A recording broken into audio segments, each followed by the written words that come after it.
Oh, Anya, we are so excited to have you on the show today because you have such a unique business that you run that I feel like is very timely in the age of AI. And I love speaking with entrepreneurs about an outside of the box idea. And you have definitely done that. So first of all, welcome to the show. We're so happy to have you. Hello. This is Anya Cheng from Silicon Valley. I'm running a company, Taylor. We help busy men to get ready for their day and also help the issue that 30% of clothes go directly from factory to landfill. So we help to resolve that sustainability issue too. And before starting the company, I was 15 years in big tech companies before, most recent at Meta, where I helped build out Facebook, Instagram shopping. Was at eBay as a head of product. I helped them to build new business in US, new market in Latin America, Africa, Asia. Was a senior director at McDonald's, helped them to build a food delivery business globally when Uber just started, and helped Target to build its tech office here in Silicon Valley. I'm excited to share more. Well, you have quite the resume. But what I it's nice because solopreneurs, like everybody starts somewhere. And you started somewhere, but you've made quite the name for yourself, whether it was in any of those companies that you just mentioned or for Taelor.Style, which is so incredible. But I think when people are starting from the beginning, they want to hear a success story like you. They want to hear from where you started. So you have described that arriving in the US with limited English at first was kind of a barrier, but it gave you that resilience. It made you push forward, and there was a steep learning curve, but you overcame it. Can you talk about just kind of some of those obstacles you faced when you were getting started? Just because I think it's so relatable for so many solopreneurs out there. Yeah, sure. I came to the US in 2008. Yes, and I graduated in 2008 from Northwestern University in a master degree. And before that, I was a reporter back in Taiwan. So I unfortunately graduated in 2008 when Lehman Brothers went bankruptcy. So there was no job anywhere. I wasn't even get into campus recruiting from my own school. So I will wait outside for because the different school have their own campus recruiting, right? Engineering school, history schools, the law schools, medical school. So I wait outside for every schools in the buildings, and as soon as the reporter, the a hiring manager came out, I will looks like reporter. I will give them my resume. And people say that's crazy, and because I actually didn't get any interview from that crazy ambush anyway. But I think that looking back was because there was something I knew how to do. I was a reporter before. So there's a hope that carried me continue to try again. And that's that try again thing allow me to continue to try and eventually succeed. So after the ambush I wasn't successful, people say you should networking. Networking is best way to find a job. But I didn't know anyone. Oh, well, that's not true. I was a student. I kind of knew every single professor. So I will knock on the door of every professor and I give him my resume. And one day there was a professor say, I don't know you. I cannot refer you to any job. But tomorrow I'm hosting the event. You can come talk, hear about the talk. And by the way, bring more students. We need less empty seats. Bring them. So I went there. I talked to the speaker. Her name is Peggy. She owned a farmers magazine company for farmers. So I said, this is amazing talk. This is my resume. She said, okay, great. I will refer you to our recruiter. So I got on the interview. The job was perfect. It was a magazine company with some marketing role, which is perfect for my background. No one followed up with me. For a couple of weeks, I followed up with the recruiter. She said, stop calling me. I got laid off. Even the hiring manager, the recruiter got laid off. So I say, oh, since you have nothing to do, do you want to come out for a coffee? So we grabbed a coffee. She told me a lot about the company, about the audience, their challenges. She also gave me an idea that, have you heard of New York? New York and LA are bigger city than Chicago. Bigger city have more people, have more job. So with that idea in mind, I print out 2,000 alumni from the school. I start going on the trip for those two cities, and I stay on different friends' houses, couches every few days, and I start calling those alumni. And I even bought the newspaper on the street because it says the publisher name. You also say if you want advertise, call this number. And at that time, I was very interested in working for media companies, so I bought all the newspaper from the newsstand. I start calling each of them. And for some reason, I did met with New York Times CEO, CNN's VP. I guess they thought I'm an advertiser, so I called their number. So they met with me. So, but no one was hiring. It was a little bit working because people do talk to me. So I thought I need to go somewhere that I can meet a lot more people, not one by one. Conference. But conferences are very expensive. So I call a magazine company back in Taiwan. I say, hey, do you want me to cover this amazing conference for free? They say, oh, yeah, sounds great. So I call the conference. Hey, I'm a reporter from Taiwan. I want a press ticket. So then I got in the conference. Again, people say, you are crazy. How did you come up with this? But I think my only job before that was a reporter. That's the only thing I knew. So I'm sure people who are listening, you have something that you know, and that's your strength. People will think that's crazy using that skill set, but you won't think that way because you are really good. So eventually, met with a lot of people for 2 months, but no one gave me any job. I went back to Chicago. I was ready to give up and pack back to Taiwan. Suddenly, I had an idea. Remember the recruiter who got laid off? She told me a lot about the company. So I learned a lot from other company which are their competitors. Those ideas can be used for the company. So I went interview their audience who are farmers. I opened the magazine. I start calling those advertiser who are their advertiser. So I put together a business plan. This is what New York Times is doing. This is what your recruiter told me you guys should be doing. This is what your audience and your advertisers say. And I put together a business plan. I pitched to Peggy, the CEO of the company. She asked me one question. Would you like to be a contractor? My English was really bad. I didn't know what contractor means. So I said yes. I went home, I Googled contractor and didn't know why she want me to be a plumber. But the contractor is there. I got my first job in the US. You know what I love about that is that for solopreneurs, like they think they put their business out there and then they think people will come or they get discouraged and so they just go through like the regular marketing tactics, regular sales approaches. You thought so outside of the box for all of that. And I just think it's so inspiring to hear because I think it can be applied to the solopreneur journey as well when you're trying to get clients, trying to find customers. Think of other ways you can get exposure rather than just the traditional methods. So that's so fun. I love that story. Um, but to piggyback off of that, so people were saying you have crazy ideas, but one of your maybe crazy ideas was Taylor and your new company. But some people have some really unique ideas and they don't get that traction. So what is your advice, I would say, for how to test a business idea from the beginning? And what kind of benchmarks should people watch from the start? Yeah. So Taylor is a so I started Taylor when I it was an idea that when I was working for Meta and eBay, I was only few female immigrant leaders over there. I led large technology team. I didn't came from tech background. I was the marketing girl. And but I worked my way up over time, became head of product and leading large teams. So I felt a little bit imposter syndrome, and I started. Well, I want to look great. I'm thinking if I'm freaking out, but people shouldn't find out that I'm freaking out. At least that looks like boss. So I tried some subscription boxes like Stitch Fix, but you have to buy from every single shipment. And I tried some rental companies that Rent the Runway, newly by Urban Outfitter, which are both public company with millions of users, and also tried that company that Armor, a woman's rental company. But all of them require you to browsing through thousands of garments. And there was a aha moment that I realized most of fashion companies are for people who are into fashion, not for people like me who just want to get ready for the day and be successful. Oh, that's So why you went after men. I was wondering why you're targeting men with this when you could target women who are much more interested in fashion. But now I understand. It's like you want to get yeah, people that don't want to deal with it, and I get it. yeah. So we were thinking like, oh, who else think like me who hate shopping, who hate laundry, but need to look good. Oh, sales guy, recruiter, pastor, professor, single guy who are not into fashion. They only know 5 brands. They only have the same stuff in their closet. They have been wearing the same thing in the last 10 years, but they actually need to look good to get a job, get a date, close a deal. So that's why Taylor was born. So And for that's not monthly me, by the way.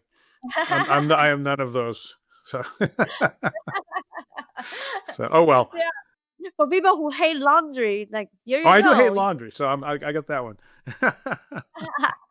Yeah, and for people who travel too, like sometimes we with monthly fee we style them. So say if they travel, they can change your address, and we will ship the package to say New York or Florida. So then they go there, they wear the clothes for a couple weeks. Once they are done, they return the dirty clothes, put into return envelope. They can buy something if they want to. It's huge discounted because it's secondhand but still like new. And then they could go home and without doing any laundry or shopping. And when they got home, the new packaging has arrived. It's a little bit like Netflix for outfit. So for people, they can constantly try something different and paired by professional stylists and AI. But at the same time, they help to solve the environment issue instead of burning those clothes. The clothes find a new home. So in terms of how we started, we start with we call minimum viable product, which is just a landing page. We pay $10 on Shopify.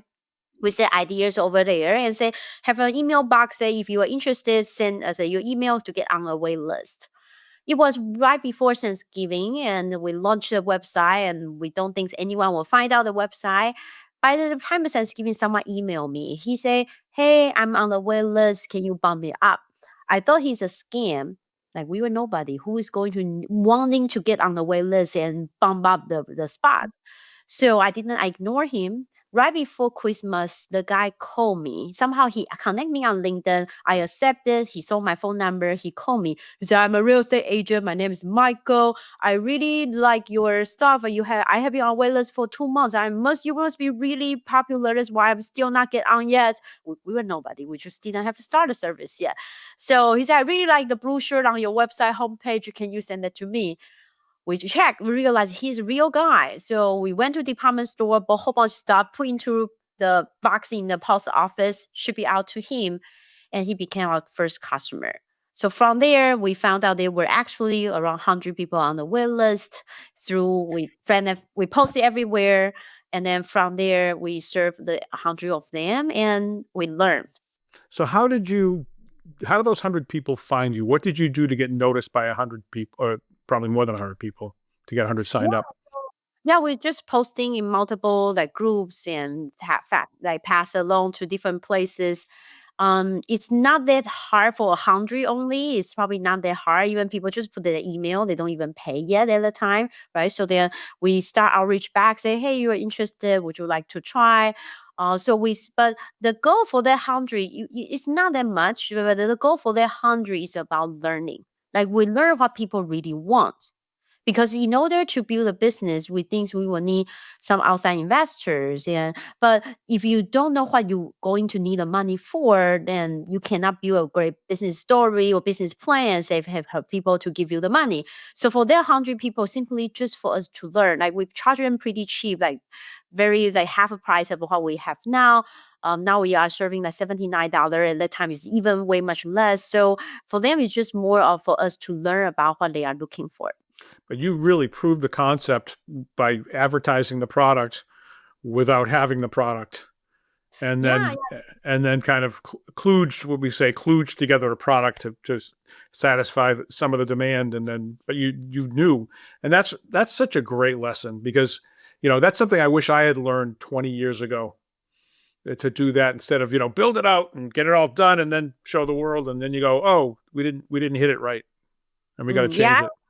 Yeah, one thing I found that very, very helpful was retesting with customers, because in beginning we thought a lot that how build a business plan, asking successful entrepreneur, but end up what we found was the best way just testing, and then also sometimes best way you just one opportunity lead to on the other. Like for example, how do we get our first supplier? So we thought that it would be great to get on the WWD, which is a trade publication in the fashion industry. So if we get on, there should be plenty of supplier. So I went to a conference here in the Bay Area, TechCrunch. I was trying to get on the news. So I wait outside the newsroom. As soon as the reporter came out, again, I gave them my business card this time, not the resume, the business card this time. And I actually met with the reporter here, WWD reporter. But I followed a few times. She never get back to me. And eventually she got back to me and said, please stop emailing me. I'm not interested in the story. So I move on. A month after, she emailed me back. She said, I'm still not interested in the story, but for some reason, my colleague actually very interested in the story. So I'm connecting you two. We had a great interview for over an hour. The reporter really gets it. He was so excited about the idea. Tomorrow is going to be on homepage. No, nothing came out. For a couple months, the story never came out. We went on a startup competition. We won the West Coast Championships, and we will move on to Chicago final. It's a conference. It's a startup competition hosted by University of Chicago, where I was an alum. But I'm also teaching at Northwestern University, so I thought it would be an interesting story if Northwestern University faculty, me, actually win the University of Chicago startup competition because those two are rivalry school. So, but no one will care about the news unless it's a student publication. So I call newspaper of the Northwestern University. I say, hey, we might actually win the rivalry schools championship as a faculty. So the newspaper, student newspaper, publish it. The bar isn't that high, it's a student newspaper. And somehow Chicago local ABC News picked up the story from the student newspaper, and they invite me to be on the morning show. After the morning show come out, I took the news clip. I sent to the WWD reporter. I said, hey, you might want to use this to convince your boss because I remember you liked the story. For some reason, it never came out. You can use this to convince your supervisor. And the next day, the news came out. And from that news, we got the first supplier from Canada. He did sell the news and he reached out to us and became our first supplier. It was one, we got two. Eventually, now we have 300. And where basically the lesson here is tenacity pays. I mean, that's what we're hearing. The lesson here is if I ever need to get anything done, I'm calling Anya. is the real lesson. Okay, so I want us to go back because AI is a big part of your business. And I kind of want to ask a chicken and egg question. And that's for solopreneurs who want to integrate AI into their business. Do you think it's best to start with a fully human service first and then layer it in, or start with tech first and then do the human side, or do it all together? I think it's more neither way. I think the best things will probably be still AI with human in the loop. But I don't think anyone has an answer. But nowadays people use it in multiple ways, and you can think which one works best for you. One is that I just speak in the CMO conference, and on the panel, two people actually have totally opposite points of view. I think both of them make sense, but totally different. One person say, I really think the AI is going to replace all of the specialist, because if you specialize in something, AI is the specialty person. Like if you take example for our stylist, then AI actually is million stylist knowledge behind replacing the stylist, which we are offering to the customer today. And the speakers say, because if you are generalist, so that you can give the high level strategy, while you know what's need to be done very specifically, you have AI to do so. While the other speakers say, I think it's the opposite. It's more of if you are specialist, you actually do it mostly yourself. But then when it's more general, which is not very deep and does not require really deep knowledge, then that's where your AI come in. So I think it's both probably right. You probably need some general idea from yourself where you can leverage AI to help you. But then also, if you are a specialist yourself, really know very well how to use a tool, you can use the tool, still make sure the result is perfect and more productivity. So I don't think either one is the only way to go. But one thing I think everyone should know is that the era of AI is all about unique data. So using productivity tool is something simple. Like over time, you just will be like using Google. Everybody know how to use it using Gmail. So I think the true number one thing that will help you really stand out is, do you have something very unique data that you have and no one else have? That you can train the AI with that unique data. Absolutely. Yeah. Because building AI agent is going to be a lot easier. Like just like building website. Today you pay $10 Shopify, you can build a website. The same thing. Soon the AI agent is going to be so easy. As long as you bring your unique data that no one else has, then you are the king. For example, at Taelor, we know customers' true preference. Customer pay a monthly fee. So when they are picking the clothes, our stylists pick the clothes, but with their collaborations, then is actually what they truly like, not because impacted by the discount. You think of if you buy something from the store, usually what you buy or not is not because you like it only, it also because the discount rate, right? But differently, when you watch Netflix show, which show you watch is nothing to do with a discount. We already pay a monthly fee. The same for us. When you wear the clothes is what you really like. Also, we are monthly subscriptions, so you can stop anytime. But most of our customers find it better and better every month because the AI knows you better and better. We also have human stylists to work side by side with you to make sure AI pick the perfect outfit. So then human stylists know you better as well. So we get feedback right away, and those are unique feedback that other people may not get. We also have human stylists. They put into their knowledge and know-how. We also know the future because we work with over 300 brands, and AI only know the past and not the future. But we work with those brands. They are designing collection 2 years down the road. We wash your clothes, so it's a rental. So we wash your clothes, send to other people. So we know the true quality of a garment better than the fashion brand because after they outsource to multiple manufacturers, sometimes they don't even know the true quality of their garment. And we also combine we bought two companies. They have 10 years of styling data. So we combine all of this unique data into large language model and become the goal things. And that's differentiating ourselves from others. Anya, you're one of the most fascinating people I've ever met. I am loving this conversation so much, but I want to circle back with something you said earlier because you were talking about the environment. And for solopreneurs, they do want to be profitable, but they're also very values driven. So, what lessons from your sustainability mission could you share about aligning purpose and profit from day one? Yeah. So, for example, what we found was that we are in a business of slow fashions. So, fast fashion means you buy something that they produce really quickly after capturing the trend, but then the clothes can only be wear for a few times because in order to make it so fast, it have to be not very durable. And what we found that how we make money is that people, number one, people rent the clothes because they pay a monthly fee, say $79 or $100, they get to wear 10 clothes per month. And every time the garment being rented, we actually make money. So from the get-go, we only source high quality clothes. It could be very well known in the US, or it could be is the number one brands in Italy. Is a very high quality brand, but it's not yet available in the US. So for those only for us, we make money because with high quality garment, you can rent more times. We also make more money because with a high quality garment, after people wear, they still feel super comfortable, so they tend to buy it. So we make money from both of subscription and also when they buy the clothes, and it align with sustainability because it's more durable. Or for example, today 30% of the clothes get burned from factory directly to landfill because it's really hard to predict the inventory needed. It results in 10% of carbon emission, 20% of polluted water in the world. Fashion is not the one of, is the most polluted industry in the world alongside constructions.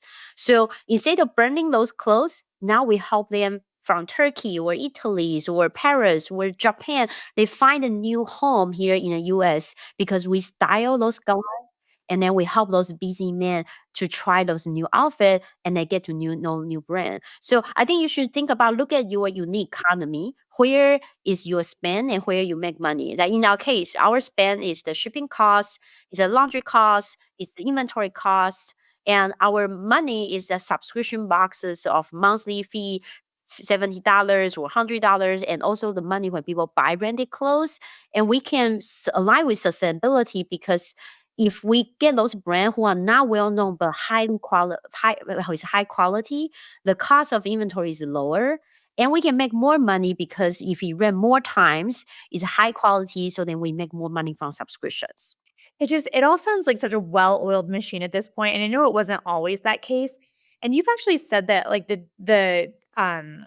you described the founder's journey as a lonely path and why mentorship and peer groups and all that are so important. So what practical advice do you have for solopreneurs to build that support network early on? Yeah, I found that I'm still learning as well. Even today, I think most of people, as very solo entrepreneur, you are trying. You always say good things, right? You really actually share the struggling for people because you always want people to think that you are the best person that people should come to you for coaching and consulting and service. But I think number one, I think people who are a little bit ahead of you is always helpful. Like and you may not always get that, but then I think start by being the persons and you open opportunity. For example, I recently met with a few entrepreneur who just started. So I start helping them on, hey, I'm having this investor meeting. If you come like half an hour after, which is when we about ending the meeting, I will connect you, introduce you in the coffee shop. And if the investor is not leaving, you might get the opportunity to have another conversation right there.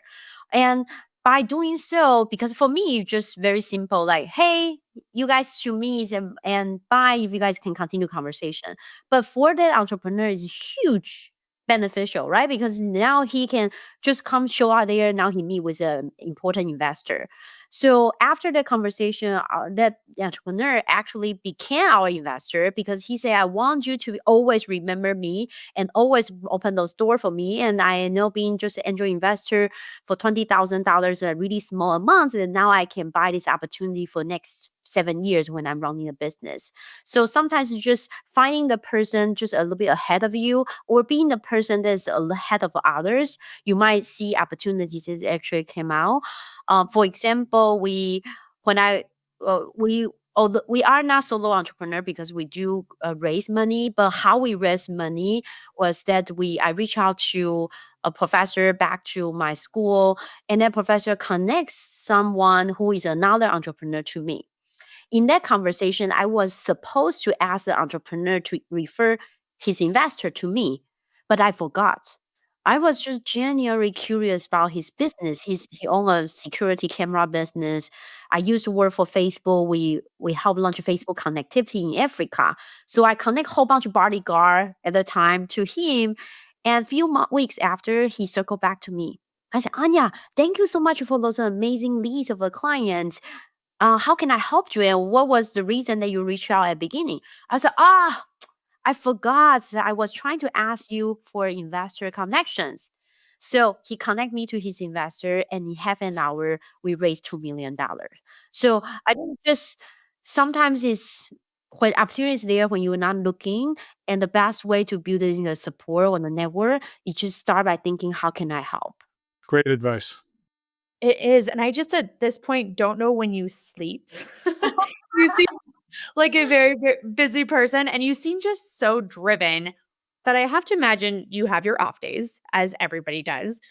So, what pushes you to keep going during those off days? What's your why? And how can solopreneurs find that why to have the drive like you have? Because it is so inspirational. I think so.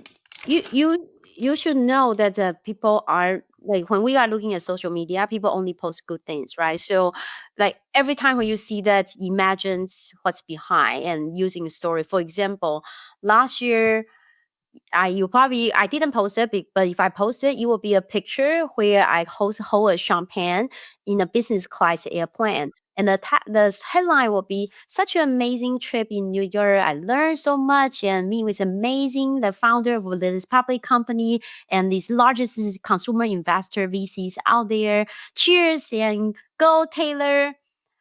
But the real story behind, I didn't post it, but the real story behind was that we were looking for supplier investors in New York. I booked a conference over there. I try to save money. So I'm 42 years old. I stay in my friend's couch and it's New York. So it's on the first floor. So I can hear the next door's karaoke going on. I can hear people walking by. And obviously 3 hours different here in San Francisco. I pretty much couldn't sleep until like 4 o'clock because it's 3 hours different. And also people walking by, the outside was really loud, noisy in New York. And New York's are full of old houses. So I can hear people upstairs walking over and flash the toilets. So I pretty much couldn't sleep. It was 100 degrees. He has heat wave in the morning because in order to save money, my friend live in suburbs, so I have to go to the city. And once I go to a city, it's going to all day activity, including conference in the evening. So I carry these conference pop-up banners with a whole bunch of other like really heavy like flyers and giveaway stuff, and with giant backpack with my computer because have a meetings come out with my high heel go on. Was 100 degrees. I run to the the railroad. And then as soon as I about get on the train, I asked the person, say, hey, this is going to Manhattan, right? They said, no, it's on the other side of of the railroad. So then I got off that and quickly run over. You have to go upstairs and go all the way the other side. So I already see the train coming with my high heel, and I start bleeding because it was heat wave, was very dry. I start bleeding. Eventually I get on the train. Took me like almost, and then get on the train stopped it because the heat wave. So somehow the electricity went off, have an issue. So I was stuck on the train for 2 hours. Eventually, almost 3 hours, I arrived in New Jersey. When I got into the restaurant, the person was late for another an hour. We wait there. And so when he arrived, somehow out of electricity because heat wave again. So it was in the dark. We have the candles right next to us. We had a conversation. On the way back, because the heat wave again, so the train actually stopped us. He said it's coming. I was waiting on the platform for 2 hours. The train never come. Eventually come back to the conference. I was so tired and hungry. I realized the ticket I bought was a cheaper ticket that I cannot get in to eat dinner. So I have to wait outside because I want to network with people who are eating dinners there. So I wait outside with my business card. As soon as people walk out the conference of the dinner room, I give them my business card. Hello, I'm Anya. And for that, I did like 3 days. On the day 3, I got into a lunch meeting, which I didn't have time to eat lunch because it was only meal that I can get in the conference. So I was trying to use all of my time to networking with everybody, get as many business cards as possible. I remember they served lobster and fried rice. I grabbed the fried rice because I think who has time for lobster? But as soon as I grabbed the fried rice, someone came by, I start networking. So after networking done, I back to my seat. I realized the meal is ended. So, but luckily, the lady next to me actually saved me some fried rice. So I was very appreciated. I put the fried rice into the to-go box, and I was ready to head to the airport. It was 4 p.m. So I head to the airport, heat wave, electricity went off. So I wait for 2.5 hours to check in my baggage. For the time my turn, the flight was gone. So they say you have to wait again for another 2 hours to rebook your flight, which is another line. I wait for another 2 hours, and my turn, they say you have to rebuy the whole flight tickets. Suddenly, I was totally melt down. I start crying as I don't have money to buy the ticket again. And the flight person attendant say, okay, how about this? You can come tomorrow at 3 a.m. If you can get in, this only chance is a 6 o'clock flight, which is only flight still have a little bit opening. If you stand by early, you might have be a chance to get on the tickets. So by the time that she told me that it was already 10 p.m., I still have the to-go box of the fried rice in my hands. So I called my friend again, can I go back to your living room? So he said yes. I took the Uber back there. It was 11 p.m. My first meal of their fried rice. And next, after just 2 hours sleep, 3 a.m., I went back to the airport. I was the last person got in the standby ticket, and the only ticket left was a business class, so they gave it to me. There was a real story behind the champagne glass of a business class. And you didn't post that on Instagram. Yeah. I think with most people's life, but when you see people's beautiful life, amazing life there's a real story behind for every entrepreneur, solo entrepreneur, or every successful story. People just don't share it. For example, at that time, I didn't feel ready to share it. I feel like I'm struggling. What good am I to sharing? People just want to laugh at me, or I have nothing to teach. I'm not successful yet, so I didn't post it. But if I post it, you will be the champagne guys with a business class. So what keeps you going? Like, why did you keep doing that? What is that North Star that you're like, it's all worth it? What is your why? I think that it's something that I feel that I'm using my strengths, so then I'm willing to try again. Like the same story back on the job searching, because I was a reporter, so waiting outside wasn't too hard. So I can try one more time. Because I was a reporter, so covering a conference story wasn't too hard. I was a reporter, so buying newspaper and cold calling those publishers, just like reporter asking for news source, wasn't too hard. So when I think of my strengths, then I'm not afraid.